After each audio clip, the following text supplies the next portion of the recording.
All right, welcome to the 28th of August, 1813. Feels like we've been stuck on this day a little while. We've had two battles already that started at this exact moment down at Blankenfeld and Grossbeeren. Now we're doing basically a quadruple conflict here west of Berlin.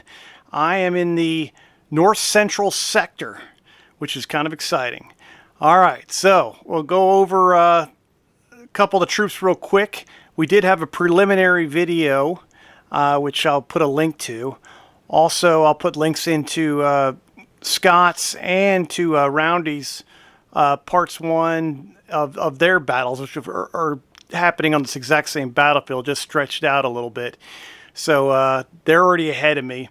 I did run behind slightly due to the fact that my mother needed a total knee replacement, and she needed my help, so I went up there for a couple days to help her out. That's what you got to do, right? So it's all right. Sorry to keep you guys on edge, but I think there's a special place for people that don't help out their family. So that's not this guy.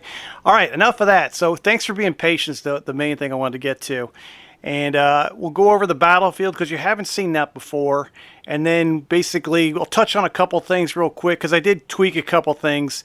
If you haven't watched this channel before, I do get a little bit excited about it, and sometimes I can get a bit creative with some of my orders of battle. And so Scott, after my preliminary video I released about 6 or 7 days ago from now, has got a hold of me, and I've tweaked some stuff down and kind of taken a little bit of the nutsness out of it, if that's a better term. A few less elite units. Just brought it all back down to earth. So should be a good battle. It's fantastic being part of this campaign, and I really appreciate all you guys taking part and watching these battles. I really hope you enjoy them, and there's plenty more to come. All right, let's do this real quick. So this is the view from General Bulow's vantage point. So if we're looking, that direction is south. That's towards Scott's table where the Imperial Guard is fighting. That direction is north. That's where General Poniatowski and Crown Prince Karl Johan on Dom's table, and Dom on boots on the table. And if you look like 7,000 miles that direction is Roundy fighting Wayne way down there with their divisional battle. This, of course, will be a GDA battle, Corps-sized battle. Even though I've only got 2 divisions starting off on the table, I'm actually going to try to do things correctly, and we'll see how it goes. I usually I suck at keeping reserves off table, so this will be interesting, and I think that's really a key part of this rule system, and probably a key part of this type of warfare, if not all types of warfare. I am no expert, so I'm just going on what I've seen and what I've been told. So all right, so features of the battlefield. I'll probably throw in a screenshot of Scott's little map he drew, which was great. He did a lot of research. Here is the Bauerhof des Faulenschweins. This is just a farm on the northern side of the battlefield that the Prussians have occupied. And this is actually a stronghold. So taking that might be fun, but it's kind of off by itself, so why would you? But just in case it does come up, that's a stronghold. The 2 towns we got Schönau here. This is a smaller one. These are just regular built-up areas. They hold 1 battalion each. They're occupied by Prussian troops. This one's occupied by Russian troops. This is Teltow, the bigger of the 2 built-up areas. Same, just a brigade or battalion of Russians in there. And then I got my windmill on the battlefield. I'm super excited. This is from Sarissa Precision.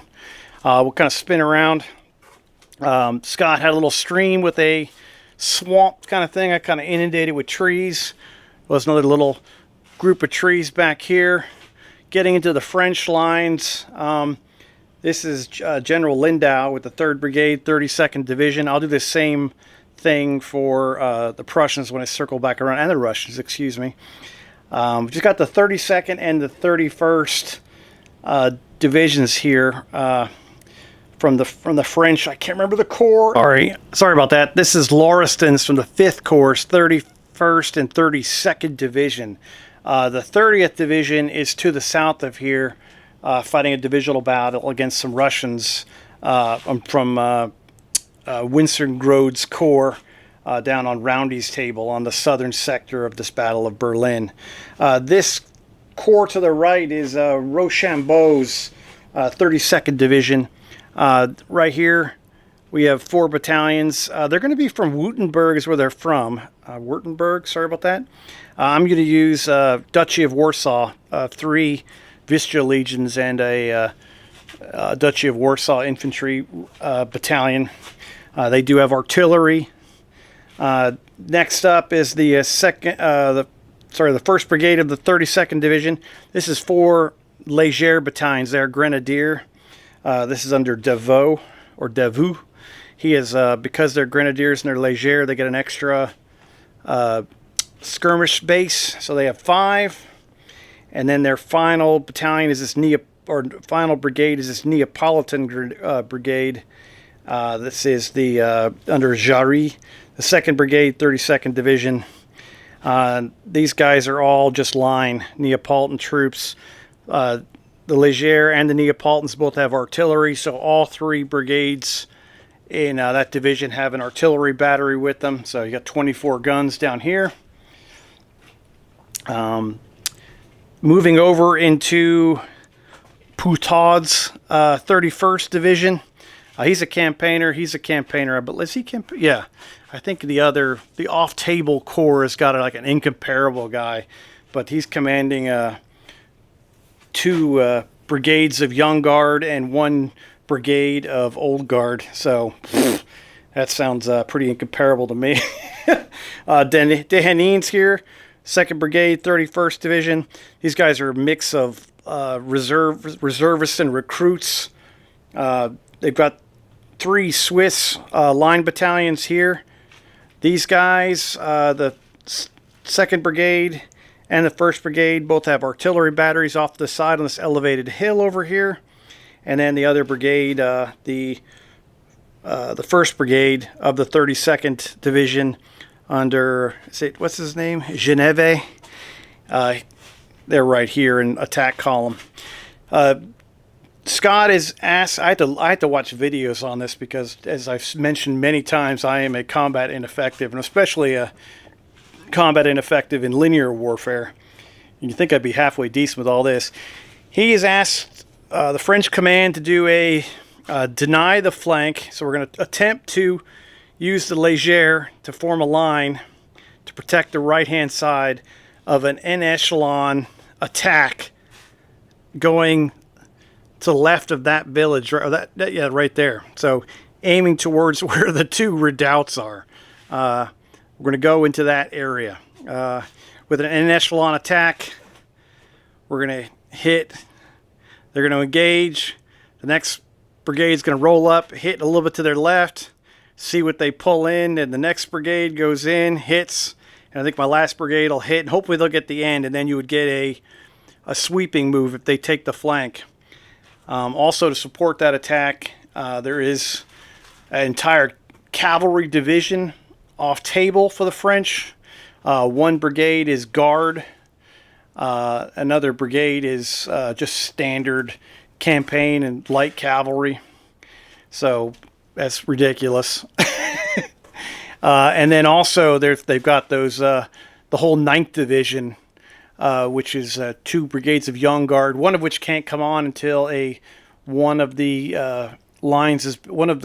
other brigades has been dispersed, and they can come on, or gets a Swakipe. And then the Old Guard, the 2 battalions, 1 of Grenadier and 1 of Chasseurs. Rolling over to this side of the table, Prussians and Russians, they're just trying to keep it together. Off to their north, they're very strong on the northern side of the battlefield. Dom, commanding Poniatowski up there, is pretty evenly matched with the Swiss. The Swiss have got a good mix of troops. I think it's one of the first times Dom's got to use his Swiss troops, so they're probably going to fight like demons, and I hope they do. It should be very interesting stuff. And then the Prussians and Russians seem to get progressively weaker as they go down here. I have watched most of the first part of Roundy's and Wayne's battle, and I can't stop laughing. I got to watch it again. I had to call Scott after about the first 15 minutes because Roundy rolls so terribly. it's almost comical, and it was just a catastrophe from the word go. So, and he's at 11 o'clock, so he's actually in the future, so I can't let that affect me. Plus, he's another 5 miles away from me, basically, so I wouldn't even know what was going on down there. But if you get a chance, please go over to Dicey Tactics and watch that. But now we go back to the Prussians.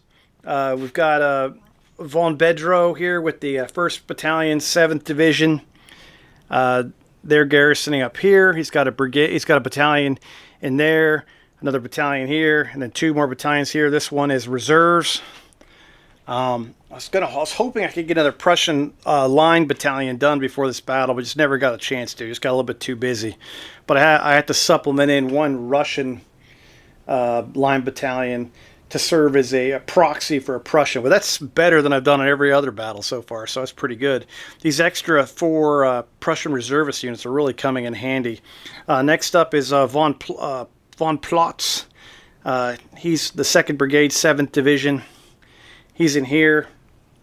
Commanding 7th Division is General Thuman, who's over here. He's a campaigner. We've got artillery back here in these redoubts on the hill, which is phenomenal, I think, for the Prussians. Of course, Bulow is right here. He is an experienced commander. And then we've got the 3rd Brigade, 7th Division. In here, they're under, is it Eisenhard? They're occupying Schönau. They've got some artillery. Then we slide down. We've got von Mehr. He's got the good stuff. He's a bold commander. He's 3rd Brigade of the 6th Division. He's got these 4 here. They're all veteran Prussian line in the center. So that should be, they're really trying to control the battle here between Schönau and Teltow, not let anybody break through and sever their center. These gentlemen are back here. This is we get to Russian troops. I think it's Ilowatsky, 2nd Brigade, 6th Division. And then we've got up here, we've got, oh my gosh, this guy's name is crazy. Kralschenheim, 1st Brigade, 6th Division, holding this area. And then we've got one last commander somewhere. No, that's it. So we've got 1st Brigade, so we got 6th, that's right. 1st Brigade, 6th Division, 2nd Brigade, 6th Division, 3rd Brigade, 6th Division. Then we get into 7th Division. This is 3rd Brigade, 7th Division, 2nd Brigade, 7th Division, 1st Brigade, 7th Division. So that makes sense. Sorry about that. A little bit of confusion. And then commanding the 6th Division is Hesse Homburg, and he's over here. So he's also a campaigner. So that's enough of we've got all caught up. That was pretty much more of a prequel than I wanted to give, but there was some significant changes. The Prussians and the Russians have 2 cavalry brigades off table constituting a cavalry division. That's their reserve. So they definitely can. They have cavalry in this battle, which is great. The French, of course, have got ridiculous 2 divisions off table, so that's pretty nuts. So, and there's no real strategic objectives on this battle. It's just see what you can do, and it should be good. So we'll get going, and we'll go ahead and roll corps orders immediately, and hang in there, guys. You guys are the best. We'll see you. I think I forgot to mention Mouton is commanding the French effort, young guard general. He is a superior commander, so I believe he gets an adjutant, and then he wins all ties for his corps orders, just because he's a better commander than Bulow. And that, of course, we've mentioned that many times. Scott and I both have. If saying someone's a better commander, it's not really they're more strategically intelligent and making better decisions. It also represents their whole command structure all the way down. So right now he's kind of more switched on, but Mouton, being a young guard general, he's not a slouch. He's been around for a while. He knows what he's doing on the battlefield. That doesn't diminish anything that Bulow has done, because he, from what I've read, is an amazing commander as well. So the French are rather compact. They do have they are a bit they're a bit more in the center. They do have their right is not really covered, but they've got this swamp down here, and they right now have got their left wide open.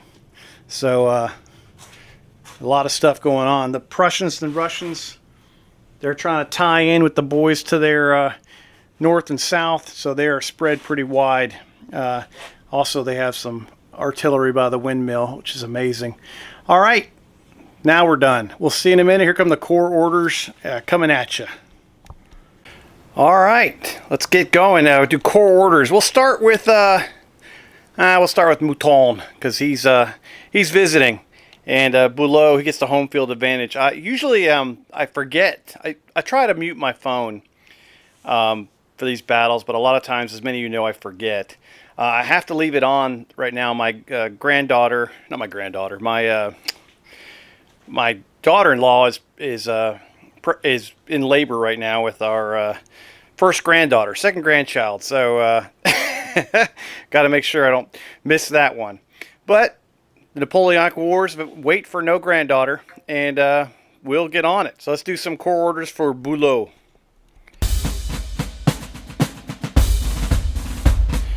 He rocks it out with everything. Let's see how Mouton can do over there. He's like, oh, I'm not that good.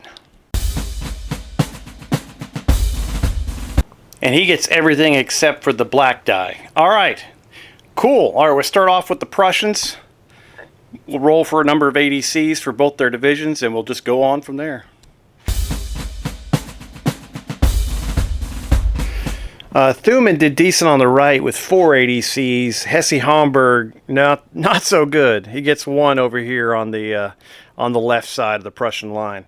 Let's flick on over to the French, where we'll have the 31st and 32nd Division. 31st under Pouthard, and the 32nd under Rochambeau. Both will have 4 ADCs. Let's go for it. I rolled 1 extra black die, but that's okay. We'll do 3 for Rochambeau and 3 for Pouthard. All right, General Bulow is going to give his red dice over here. Is this Thuman over here? Yes. So he'll have 5 ADCs. So on this battery, they'll get artillery assault and a reroll for that brigade. He'll also give a skirmish tasking and a reroll to von Plotz's 2nd Brigade of a 7th Division. So they might go forward and try to engage the French. And that's about it. Over here, not a lot of thought into Hesse-Homburg's 6th Division. Von Meer right here already had. He's a bold brigadier, so he doesn't need a reroll. So they just gave the other bold brigade, the other reroll, their 1 ADC out here to Ilowowski in the 2nd Brigade. So that artillery battery up there is attached to them. So we'll get a reroll over here, a reroll here, and no reroll here in the center. All right, we'll roll those all at once. Everything for Thuman's active. Let's go over here to Hesse-Homburg and do all 3 of his brigades at once as well. We'll get a reroll here with the bold brigadier, a reroll here with the Lowowski, and is it Eisen? No, it's it's Kreilsheim. Is that his name over here? Good luck, buddy. I'm gonna say your name different a lot of different times. He has no reroll. 1st Brigade under 6th Division, General Kreilsheim. He's in Teltow, chilling. His boys go here, and the guns up on the windmill. They all go hesitant. Everything else is active for the Prussians. Let's flick over to the French side of the house, see how the 31st and the 32nd Divisions do under General Lauriston. And Lauriston is serving as Chief of Staff for General Mouton. So he'll be over there by Napoleon somewhere. Probably symbolic, he just put him with the guy on Davout's base right next to him. That'll be General Lauriston there. All right, over here for the 31st Division, we got Pouthard. He's going to do an artillery assault on the guns from 2nd Brigade and a reroll. He's also going to give a... Oh, he gets a reroll. That's cool. Sorry, because this is 2nd Brigade right here. He's going to give another reroll to MacDonald on 3rd Brigade of the 31st Division with the Swiss back here. You got these guys already have a reroll here because that's their guns firing, and that'll be, he got the red die also, the Corps Order extra ADC, so they'll do that. And then over here for Rochambeau, he's going to spend his 3 ADCs. He'll do a for Davout with the Léger Brigade, 1st Brigade. He's going to do a skirmish tasking and a reroll with these gentlemen here, and then he's also going to do a reroll on Jarry with the Neapolitans. All right, start off with the 31st Division. Let's see how they do. They are all active. That's fantastic. Let's go on and roll over to the 32nd Division with Rochambeau.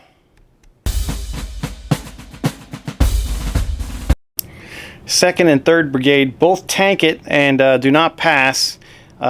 Mouton will use his battle orders special ability because he is attacking in the first turn, so that immediately 2nd Brigade is back on fuego. So only the 3rd Brigade with the Württemberg out there on the far right of the French line are hesitant. Everything else is active, and boom, roll initiative. Both sides rolling 2d6.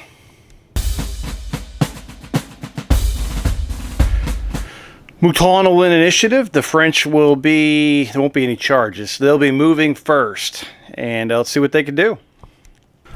All right, we'll go right into the satellite view or the Reaper drone view, so don't forget. Oh, and if I want, yeah, this whole baby coming thing is crazy. She didn't come last night, but daughter-in-law pushed for many, many hours. So expecting grandbaby number 2. Got that on, so. Woo! All right, it's the next morning. So, French move their skirmishers forward. Started the echelon attack, or en echelon. Those guys are moving forward. Neapolitans coming up behind them. These 2 guys stayed stationary, supporting guns. Starting to deny the flank move with the Léger as they kind of pivot out like a door hinge. And they got their skirmishers deployed.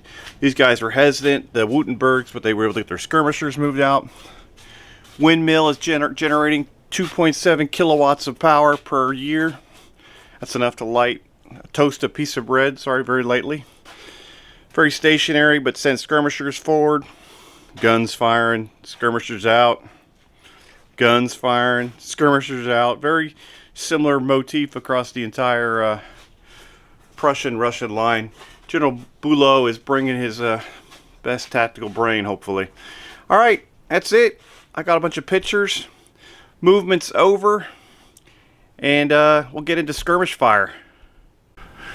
Oh, I forgot to mention the skirmishers from 1st Brigade, 7th Division. They moved into the woods like they're Viet Cong. They're hanging out in those trees, getting serious. Or not. No one's in range right yet. Great low-level shot across the battlefield. Love it. All right. Yes. Let's do some skirmish firing, starting with the French. Start at the north side, work our way down. These 4 bases skirmishers firing at these Prussian skirmishers. They inflict a casualty. Moving on to the next set of skirmishers as we move towards the south.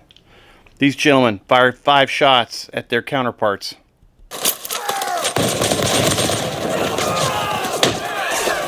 All right, now the French Léger, who have 5 bases, would normally get 6 shots. They're on the skirmish tasking. They're still going to fire at these skirmishers here. And we're getting 8 shots. Ridiculous. Oh, inadequate shooting like you wouldn't believe. And now the last skirmish screen for the French down here for the Württembergs or Württemberg, excuse me, are, I don't know which is right, 5 shots at the French, at the Prussians. Russians, somebody! All right, looks like everything was 1 casualty was the flavor of the day today. So Russian skirmishers will fire 5 shots back at these guys.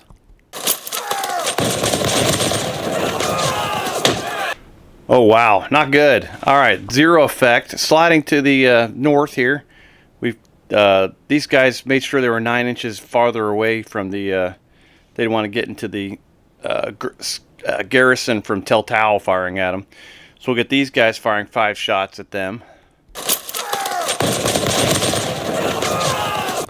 They suffer a casualty. And now moving farther north, we get into these skirmishers in front of Schönau. And they'll fire 5 shots at their French counterparts. And finally, these skirmishers here will fire at these gentlemen with 5 shots. Now I'm going to keep those sitting right there. They were on the skirmish tasking, so I'm going to add in 2 more dice and just have the other ones sitting up top. So they're the big winners of the day. They inflict 2 casualties on those gentlemen there. That'll end the skirmish firing for turn 1. We'll get into artillery after I mark 2 casualties on those gentlemen. Alright, starting off with these French guns on the north side or far left of the French line. They're going to concentrate on the redoubt up there with that artillery in it to the left of, is it Schönau? Let's see what we can do. Unfortunately, it's going to be long range shot, and then also another reduction because they're firing into a redoubt. So they're just going to be firing 1 dice, 1 casualty dice. And this gun on the right is going to get 2 extra dice because it's in artillery assault.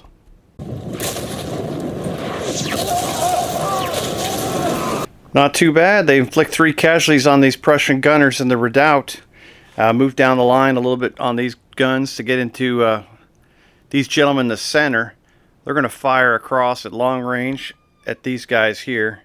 They'll get bounced through into the unit behind them. Whole lot of 1s. French gun on the right takes 1 casualty. Prussian artillery takes a casualty, and the line regiment behind those Prussian guns takes a casualty as well. So, ba-doom, ba-doom, ba-doom. Alright, zooming down here, we've got the the Württemberg guns. They're going to fire on top of the hill at the windmill boys.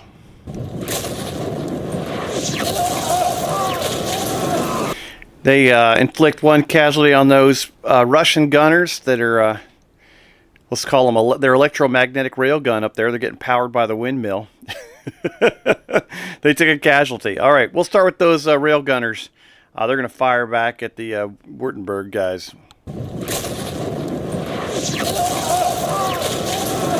Those German gunners suffer a casualty. Now we've got these Russian guns and these Prussian guns are going to combo fire at that gun on the left that took a fatigue casualty, both at long range.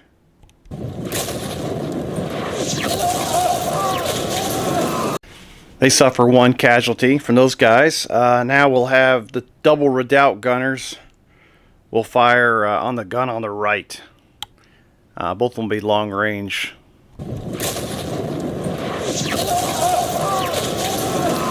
They inflict a casualty on the gun on the right. That'll end turn 1. Clock ticks over to turn 2. It's 9:30 a.m. All right. Things are going great at the Battle of Berlin. It's just great playing GDA again. Any kind of Napoleonic battle. That's awesome. Once again, sorry if my phone beeps. Just waiting for my granddaughter to make an appearance, so have to have it on. Sorry about that.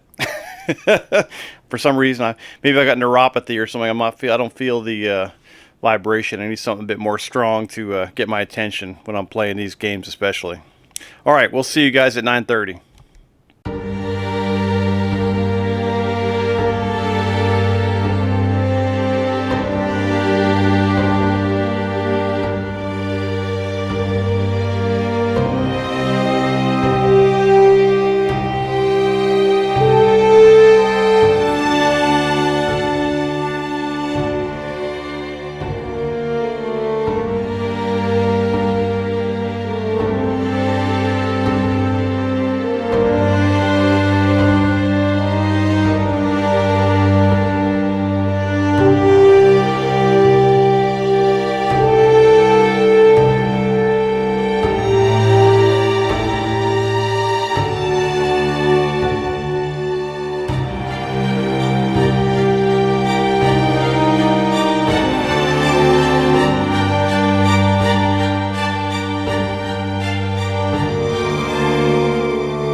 Alright, it's 9:30 a.m. It's time for Corps orders. General Mouton and the French won initiative last turn. He will go first with his Corps orders. And he does, if just a reminder, he does have a Corps adjutant, so if he rolls a 1 on any of these dice, he can re-roll one of those ones. You got a white on the blue and the red. He'll immediately re-roll the red, try to get another ADC. General Mouton ends up with a everything but the blue. And we'll flick on over to General Bulow, commanding the Prussian-Russian effort here. I'll walk back over. Quick little look down the battlefield from looking from the blimp above the Swedish battle over here. See the push. All right, here comes General Bulow's Corps order dice. Not the best. Just a white and the blue dice for him to start off turn 2. Flick over to the French. We'll roll their ADCs for the 31st and the 32nd Division simultaneously. Both Pouthard and Rochambeau end up with 3 ADCs each to command their 2 divisions. And, well, each of them to command their own division, I should say. And that'll do that for that. Let's flick on over and do the Prussians and Russians.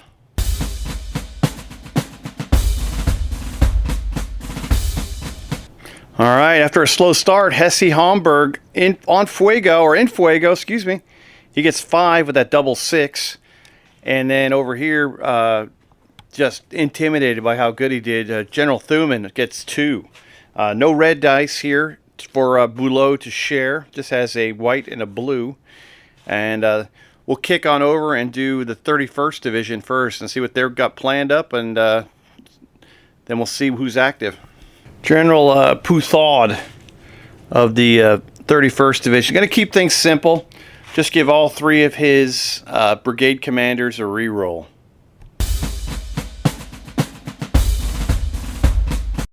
Everything is active for the 31st Division. Let's flick over to 32nd for Rochambeau. This is kind of borderline, but they are kind of crossing the center point of the battlefield.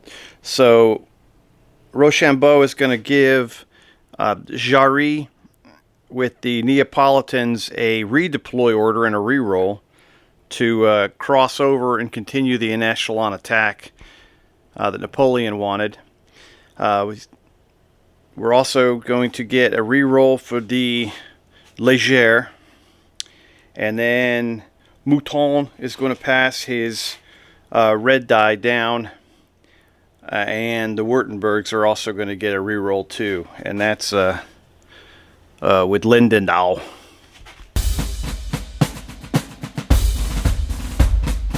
Lindenau goes hesitant once again. Just can't get it together. Not sure what his orders are. He likes the trees and the swamp he's in.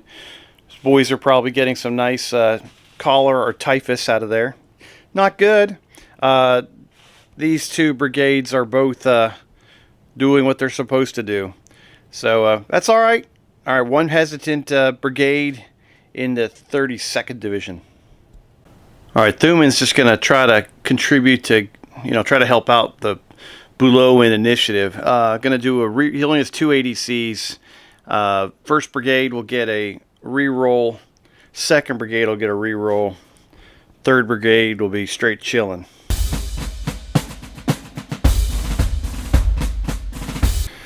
Everything is active for the 7th Division. We'll move down to the 8th Division with Hesse-Homburg with his 5 ADCs. Let me do a little bit of contemplation here. All right. Von Mehr with the 3rd Brigade, 6th Division. He'll get a skirmish task because he's a bold brigadier, so he gets an inherent reroll with that. So his skirmishers up there, his Jaegers will be going crazy. 2nd Brigade, they're going to get an artillery assault with their guns. That'll be back here with Ilowaski, excuse me, and he'll get a reroll. And then the final reroll will go to, oh my gosh, Kralsheim with the 1st Brigade defending Teltow. And boom. So all 3 brigades are going to get 2 dice for their, because of rerolls. And we've got a skirmish tasking and a artillery assault in play.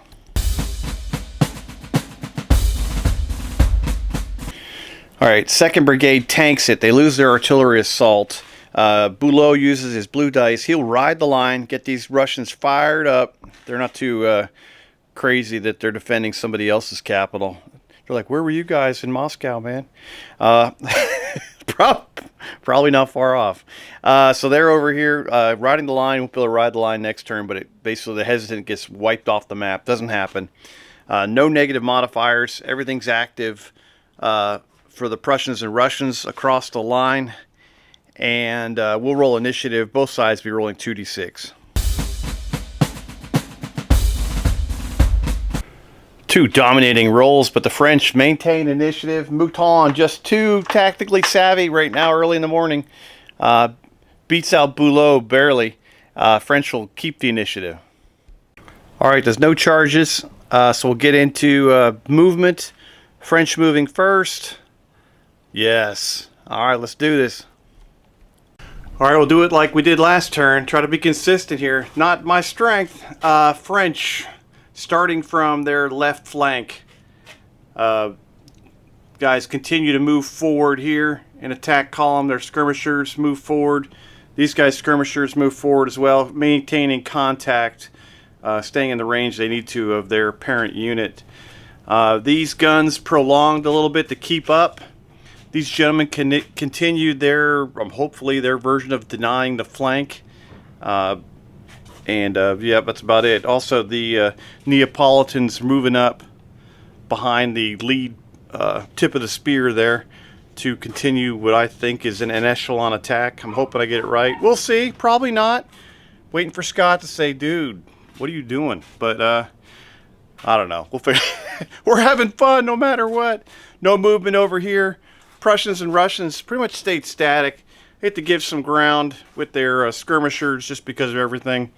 And but not a whole lot of movement going on over here. All right, we'll go right into skirmish shooting, starting with the French. All right, we'll start off with these gentlemen here firing 5 shots at their counterparts.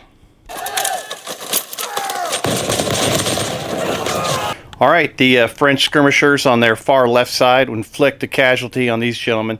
They did stay out of range of the skirmishers in the woods, just trying not to give any free shots to the Prussians. Next up, moving along the French, moving towards the south, we have these 4 skirmishers firing 5 shots at these Jaegers. They inflict a casualty on them. Now we'll get these French skirmishers, the Légers. They don't have skirmish tasks this time. They'll fire 6 shots at these gentlemen. The Légers draw first blood and waste a... Oh, I'm looking at the wrong bases. Sorry about that. They blast away with 2 casualties and blow away a skirmish screen or base. That's kind of good for them because these guys are on the skirmish tasking, so that'll lessen the amount of firepower coming back their direction. And then the final French skirmish line of 4 bases will continue their blast away with these guys, 5 shots. They inflict a casualty, and those skirmishers are up to 2 casualties. They'll fire back now. We'll just start down here at the Prussian-Russian left and shoot back at the French, moving towards the north. All right, so 5 shots from these Russian Jaegers. Great shooting as they inflict 2 casualties on those boys from Württemberg. Sliding over to these guys. These guys will have 4 shots, but 2 extra for the skirmish tasking against the French Léger skirmish screen.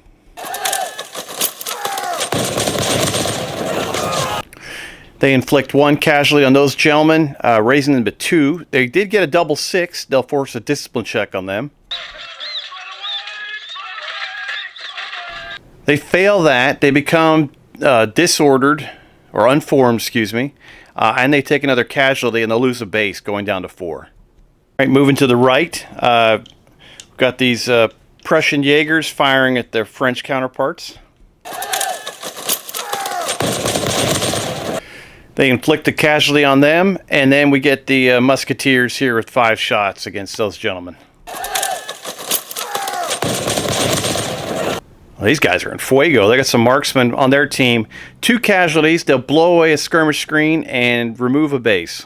and leave 1 extra casualty. Alright, so they're down to 3 bases now with 1 extra casualty. That'll end skirmish fire for the turn. Now we'll get the double guns from the French, paying the penalty, firing weak volleys or weak battery fire against the same gun. Just 2 single die.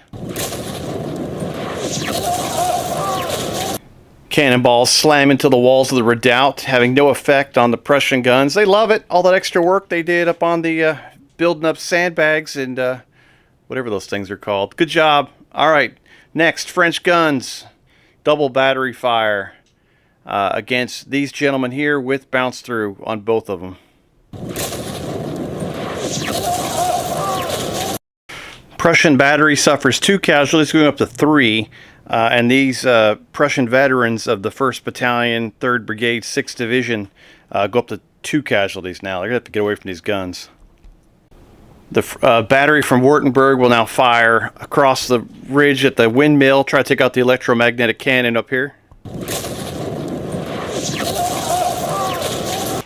That has no effect as the windmill takes a hit, but this thing's massive, so no effect.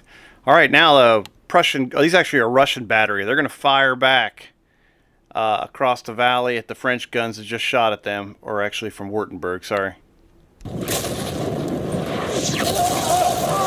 They take a fatigue casualty. French, they're able to accomplish what they wanted to get done. These guys over here, oof, they're out of canister range. These boys are at effective range. But both of these guns are going to fire at that battery on the left. They're going to combo fire.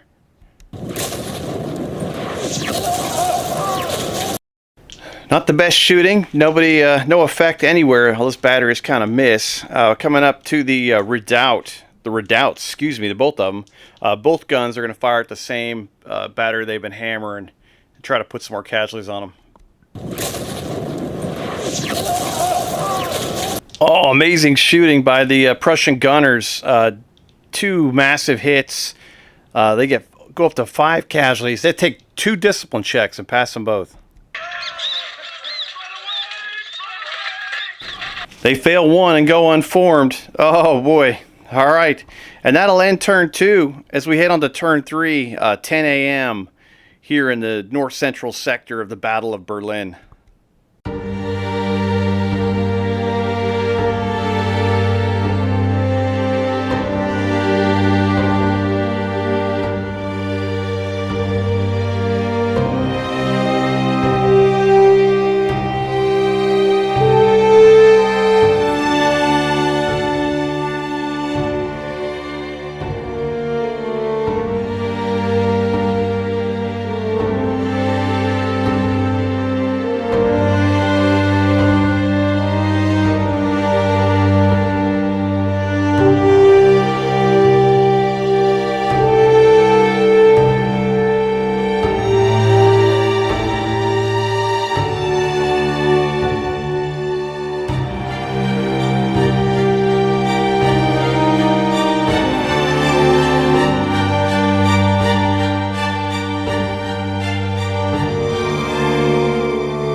Meanwhile, at the Bauer house, they faulen Schweins. Nothing. They're just chilling in there. They can kind of look out their windows in their little gun holes they dug, and they can see the French coming, but they can hear the gunshots. But no worries. All right. It's 10 a.m. Turn 3. French won initiative last turn, so Mouton will start off rolling his corps orders. Let's see what he can do. Absolutely terrible. He's going to roll the blue die over with using his corps adjutant. I have a funny feeling that Mouton will be giving one of his divisional commanders a extra ADC this turn. That's only option he's got, buddy, but that's the only thing he's done the last 2 turns.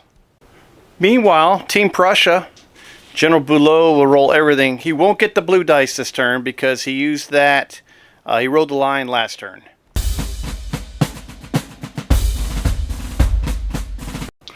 The struggle is real, as Bulow only has the black die to deal with, and Mouton has the red die. So, Corps Command not functioning at 100% this morning.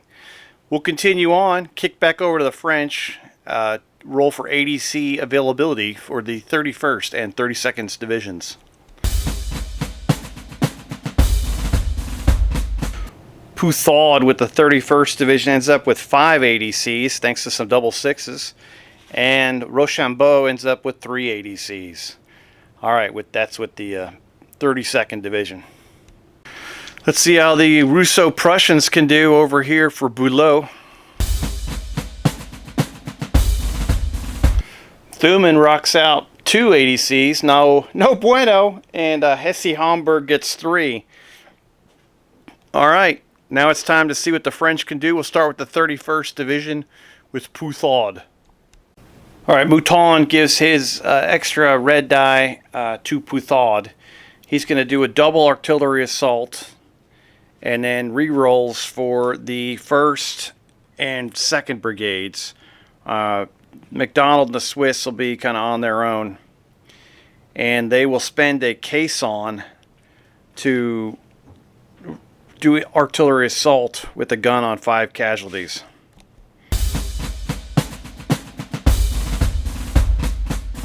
MacDonald goes hesitant back here with the Swiss.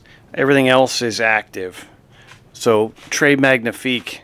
Alright, and now I think we have 3 for the 32nd Division with Rochambeau. He'll just do a reroll on all 3 of his brigades. Lindenau is not fully committed to this attack. 3rd turn in a row. Hesitant. I don't know. He's thinking about switching sides or something. I don't know where he's at. Maybe he's... I don't know. Maybe he just can't read his French. Not good.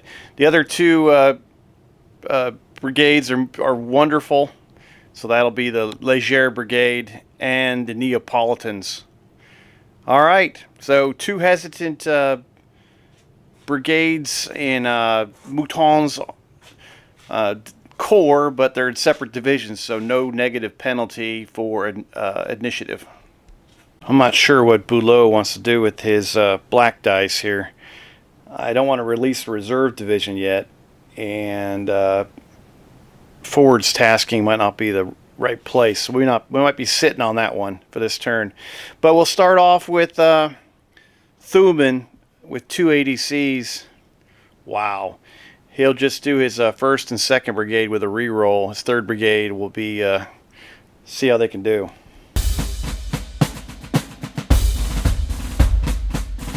Everything is active for Thuman's 7th Division. We'll move over to, what's his name? Hesse-Homburg's 6th Division over here on the left. He's got 3 ADCs. Probably just do reroll on all 3. I forgot once again that Von Meyer with the 3rd Brigade of the 6th Division is bold, so we'll just give him another skirmish tasking. So he'll get an inherent reroll anyway.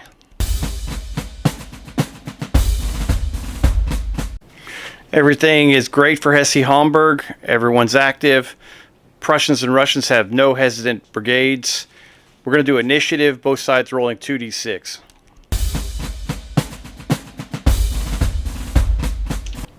And Bulow outsmarts Mouton at 10 a.m. The Prussians seize back the initiative, or just take the initiative for the first time. And bam. Let's see what they want to do. I don't think they'll be charging. French don't have anything in range to charge either. So we'll be doing movement. Prussians will be moving first. And Russians, excuse me. So this time we'll start on the Prussian, save the initiative. We'll start on the Prussian-Russian right. These infantry over here started pivoting, heading towards the French that are approaching their position. We will have some volley fire, which is awesome as the French attack columns approach. Who's this guy's? Von Plotz's, or Plotz's 2nd Brigade of the 7th Division. I got their skirmishers kind of moved off to the left here. The skirmishers over there are still too far away. They're in the trees. I did some measuring just to make sure These gentlemen are moving forward. Maybe next turn they have to stay within a certain distance of their parent brigade.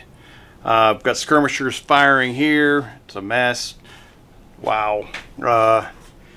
These gentlemen moved up so they can stop getting hit by their own the bounce through. So the veterans don't want to take too many losses. They moved up. These Russians started sidestepping to the right, seeing that the French seem to be focusing on their right, starting to move this direction to do whatever they need to do later on in the game. These gentlemen stayed still in Teltow. And over here, these gentlemen also started moving forward. Not to mask their guns, but just to demonstrate, do a little threatening, maybe do more. We'll see. But there doesn't seem to be a lot of movement by the Württemberg, so moving forward towards the swampland. They want to get closer. They want to get in on this collar action that's going on the French right. I hope it's not. You saw him. Lindendow asleep at the wheel still. What's this guy's name? Deveau. He's still sidestepping to the left, maintaining that deny the flank move from the right, spread out pretty thin. It would be nice if the Württembergs were to join this line to stop any kind of attack. They're pretty thin out there.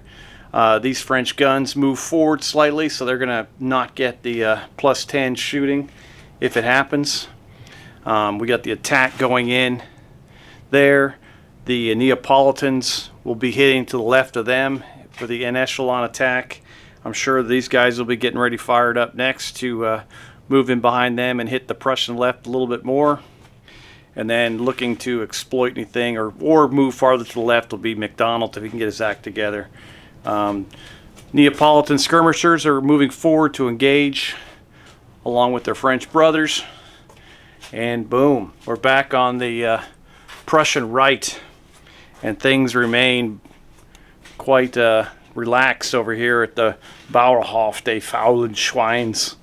All right, we'll see you in a second as we start cutting loose with skirmish fire, starting with the Prussians. All right, these Prussian musketeers, not the one in the woods, they can't see that far yet. They'll fire straight ahead at the French, who they've already been putting a damper on already with 5 shots. Wow, amazing shooting. They go ahead and blow away another skirmish base. They're down to 2. Next movement phase, they'll be falling back inside of their parent unit to not cause a falter. All right, moving farther to the left, we've got these Jaegers over here firing at the French Leger in front of them. Nice shooting by those guys as they do a casualty to the French, removing a skirmish base.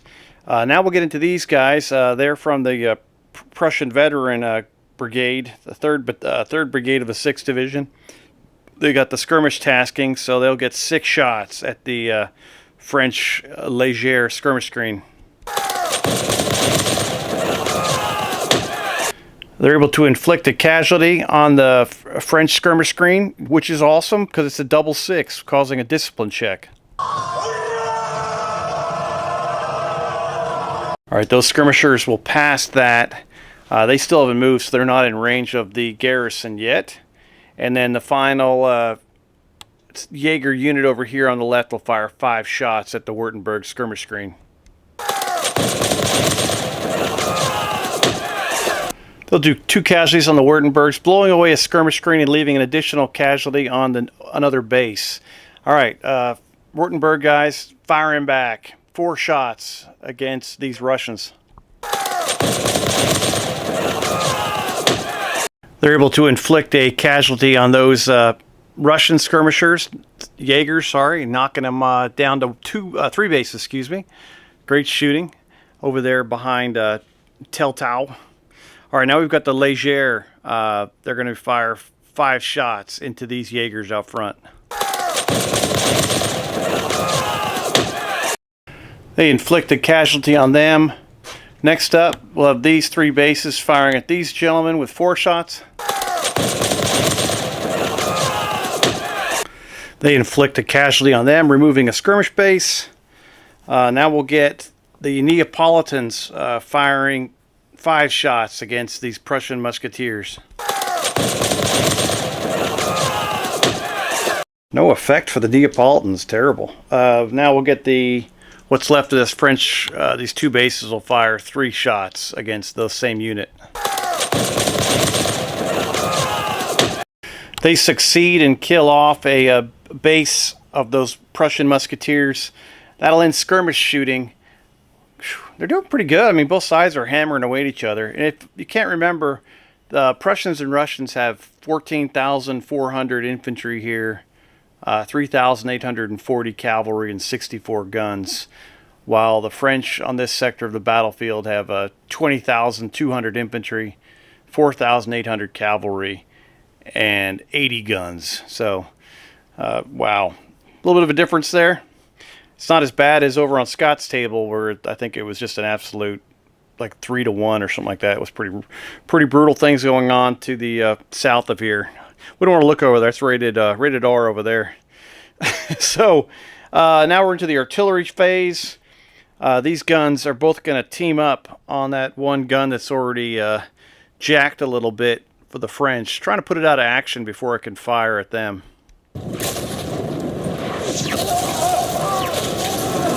They put an additional casualty on them, raising that gun up to 6. They are worn, but they'll still get to shoot because they've got that caisson on them. Sliding down to these 2 guns here, they're both going to combo fire at that one gun they've got out there that's already hurt a little bit. That should have 4 on it. Sorry about that.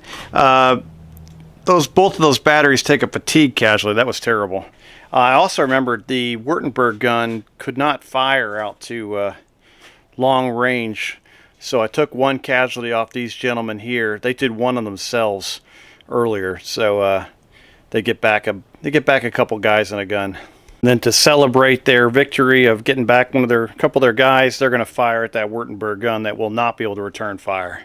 It's also not in range to fire at these guys. They're farther than 24 inches. No effect of those German guns over there. Sliding down, these double gun action that moved, they'll both fire at long range at these gentlemen here, trying to wipe them off the planet.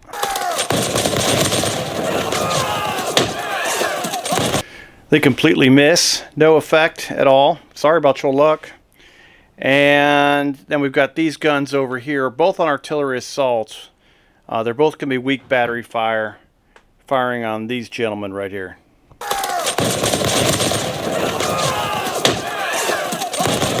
They put 3 more casualties on those Prussian guns, raising them up to 6.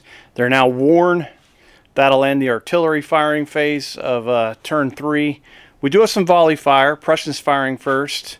The 2nd Battalion, 2nd Brigade, 7th Division, they're going to unload straight ahead. They'll probably split their fire between these 2 gentlemen right here.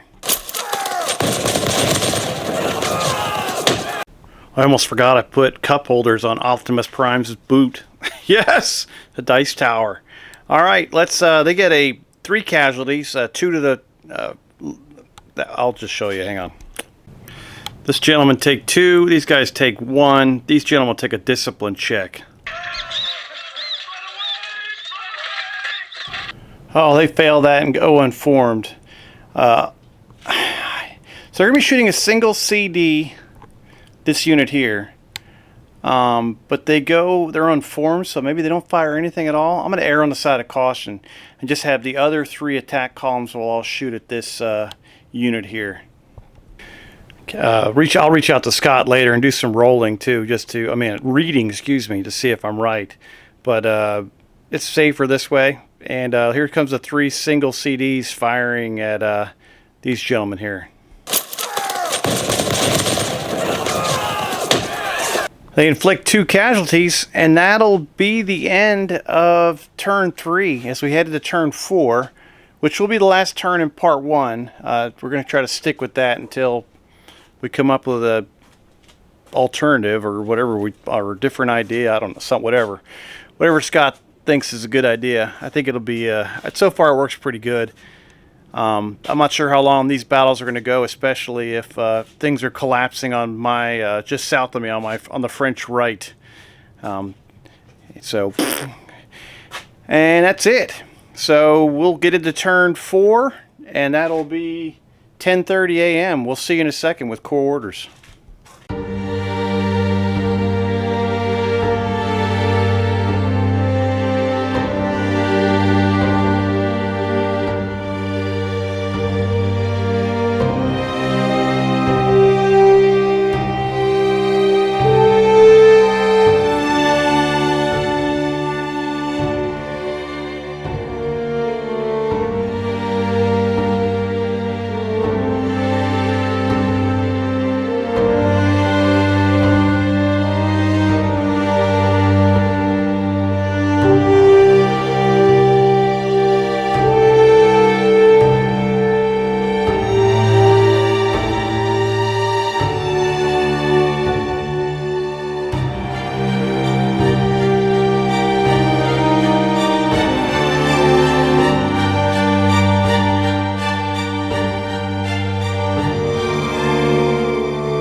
All right, it's turn 4, 10:30 a.m. General Bulow won a initiative last turn, so he'll roll his Corps orders dice first. He's got everything, but he won't be riding the line this time. And now we go over to Mouton. He stinks up the place. He's got the white dice so far. He's going to re-roll the one he had on the black die. All right, he's got the black die and the white die now. And all right, so let's roll for ADC availability for the Prussian and Russian divisions. Let's see how they do. That was pretty gross. Hesse-Homburg got 1. Bulow immediately sends him an ADC with the red dice, giving him 2 now. And then Thuman ends up with 3 ADCs. Let's go over to the French, see how their divisional commanders do. Pouthard gets 4, and Rochambeau over here with the 32nd gets 2. Alright, so no supplemental ADCs for them after that. Alright, let's back over to the Prussian-Russian side, see how their brigades are doing. We'll start with Thuman's boys. Thuman's going to give all 3 of his brigade commanders a ADC reroll, and then spend a caisson over here to lower this gun down to 4. Then Hard's 3rd Brigade of the 7th Division goes hesitant. Everything else is active. Alright, let's slide down to Hesse-Homburg, see how the 6th Division is doing. He's going to put an ADC reroll on his 2 brigade commanders that aren't bold, so all 3 will get a reroll.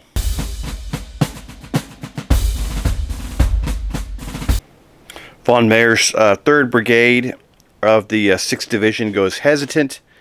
Everything else is active. That gun there can't fire to long range. Try to remember that one. Alright, flick over to the French. We'll start with Pouthard's 31st Division. Alright, over here in the cool kids, Glory, Infantry Assault, reroll for Dehanin's 2nd Brigade of the 31st Division. We'll get a reroll for McDonald's 3rd Brigade of the 31st Division, plus the black die will be put on these gentlemen from Mouton for a forwards tasking. And that means Geneve will be chilling with the 1st Brigade. Hope he does well. Everything's active for the 31st. Click over to the 32nd, see what he's going to do with Rochambeau. He's going to put a reroll on Jarry with the 2nd Brigade, and DeVoe with the 1st Brigade, and once again what's this gentleman's name? Lindenau will get a just be on his help by himself. Hopefully he can get it together for the first time. The Württembergers are locked in. Awesome. All three brigades are good to go. And that's great. So no one had more than 2 hesitant brigades in a division, so no negative modifiers on this initiative roll.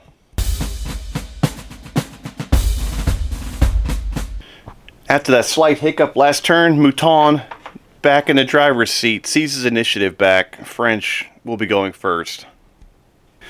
De Hanin leads in the 2nd Brigade, 31st Division on a charge against the 2nd Battalion, 2nd Brigade of the 7th Division. They will get closing fire as the French come on in. French will have these 2 supports. That battalion was disordered last turn, or unformed, excuse me. They can't support. The Prussians will have support from their 1st Battalion and their 3rd Battalion. We'll rock the closing fire with an extra CD firing an attack column coming at them.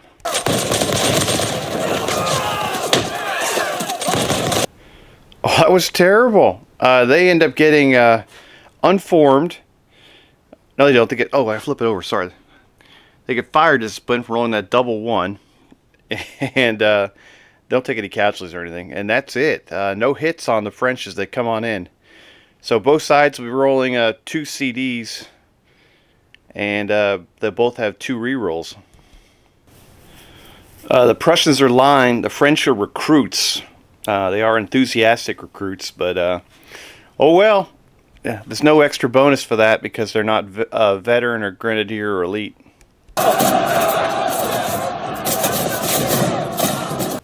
On the initial clash, the Prussians, yes, they get a 9. French get a 2. The French are going to re-roll a 2. What a shock, as this 2nd Brigade over here joins the combat. They actually make it worse. Now their 2nd support will come on in and try to pull something out of this disaster. The lead unit withdraws and becomes unformed. Now all 3 of those units, the attacking unit plus the 2 supports, all take 1 CD damage.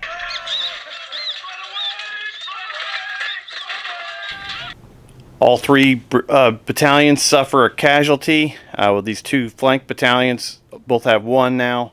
And that unit that got knocked back, they have 2, as well as the unit that took a lot of the fire last turn.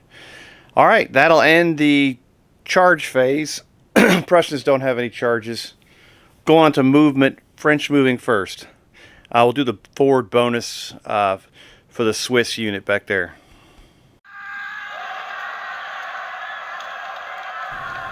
They'll be moving 21 inches. Alright, let's do movement for both sides. Alright, starting off down the northwest corner. Got some things that are happening with the French. Sorry if you hear my dogs going crazy. Swiss, after their big move, have moved up here. We've got the Neapolitans right there closing in on the Prussian line. These gentlemen are in the process of doing whatever they did after they getting that charge was repulsed. These guys stayed stationary. Artillery moved forward just a little bit. Just a little bit of prolonging. These guys did some more sidestepping. Just continuing that my sad attempt at refusing to flank. Not sure if it's right. I'm sure it isn't.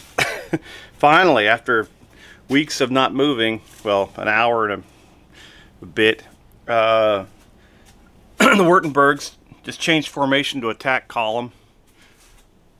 Not really entirely sure what I'm going to do with them yet. These guys stayed where they were. These guys stayed where they were. These guys moved a little bit more to the right. These guys stayed alone. Just maintained their line.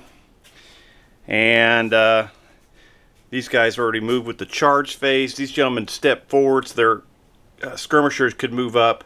And they're challenging the Swiss skirmishers outside of the woods. So that's it for movement phase. We'll get into skirmish shooting now.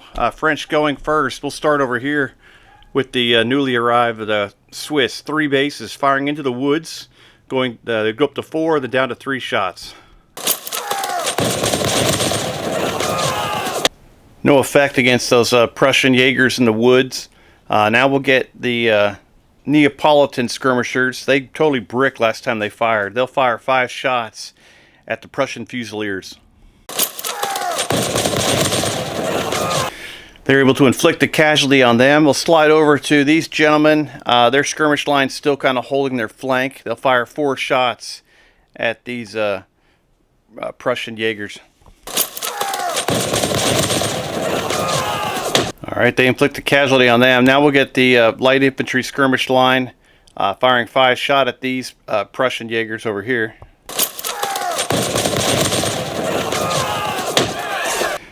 They inflict 2 casualties on them, removing a base. They'll be driven in next movement phase. Great shooting by the Leger. And then finally over here, the Württembergs will fire 4 shots at these gentlemen. And they will inflict 1 casualty on those gentlemen.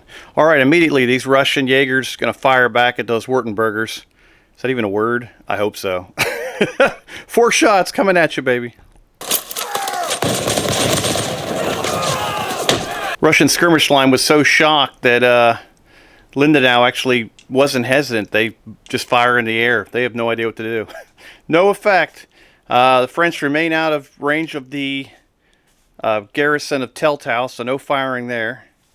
Now we'll get these remaining 2 bases firing 3 shots at the Leger screen. No effect there. We'll come over to these Jaegers. They'll get 4 shots at their the French in front of them.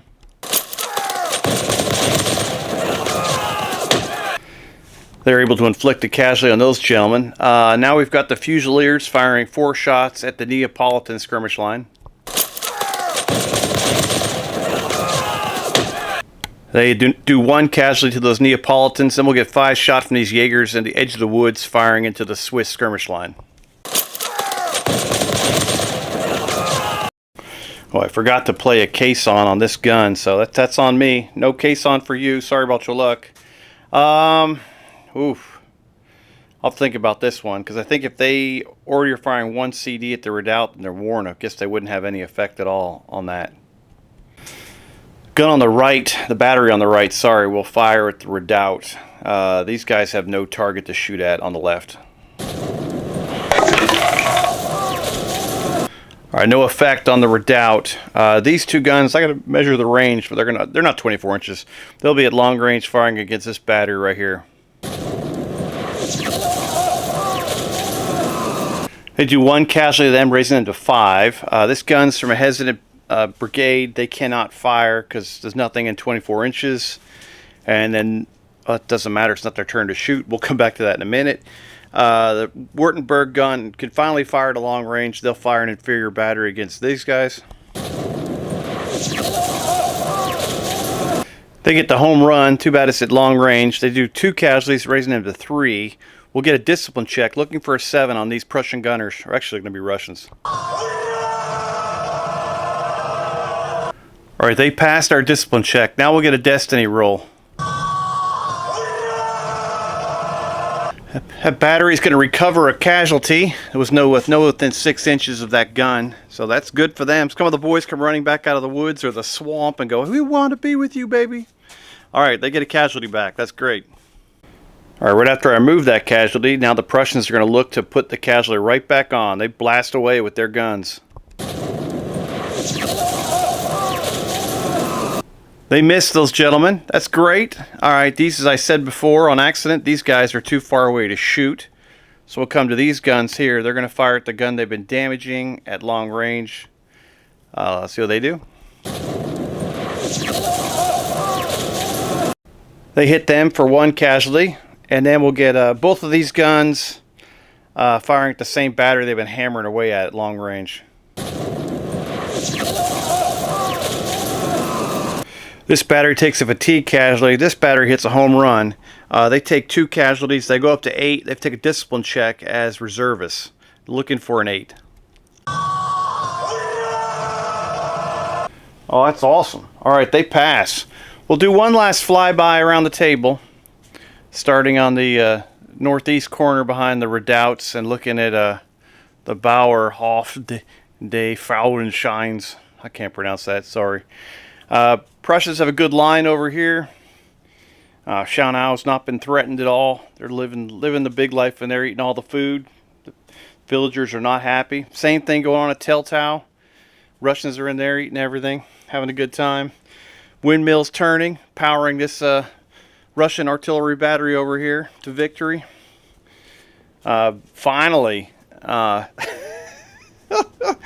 Lindenau gets his boys at least into a formation where they can move forward coming out of the swamp. About 80% of the guys have cholera. That's their plan, was to infect them and then have them charge against Teltow and then infect the whole place with pandemic. Like, that's horrible. Shouldn't even joke about that. What's it, Deku or Devu? What's this guy's name? Devo has got his Leger, kind of making sure no one attacks the right side of his attack. He's got tied in with artillery. And the 31st Division, mostly along with the Neapolitans, hitting hard on the Prussian right here. But not making much headway. One attack already repulsed. And these guys are chilling at the farm, eating the stinky pigs. And that's it. So that's the end of turn 4. That's the end of part 1.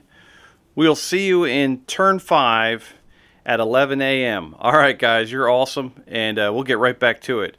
Grandbaby's still not here, so we'll see. That could mess things up again. All right, you guys are great. Have a great day, all right? Take care.